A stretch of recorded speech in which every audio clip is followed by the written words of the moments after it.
Obrigado. Olá, leões!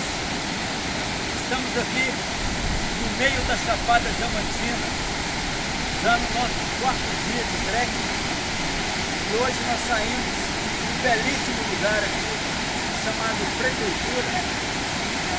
Estamos aqui na Cachoeira do Caxim, uma linda cachoeira. É tão alto, tão bonito. E aqui existem diversos lugares como esse. E realmente a Chapada Diamantina é um lugar maravilhoso. São muitas cachoeiras, muitas montanhas, tem os picos, tem os vales, tem as trilhas entre as matas, tem as trilhas nos gerais. Então você vai ver atrativos aqui em tudo quanto é tipo. E essa bela cachoeira estamos presenciando aqui, todos nós viemos.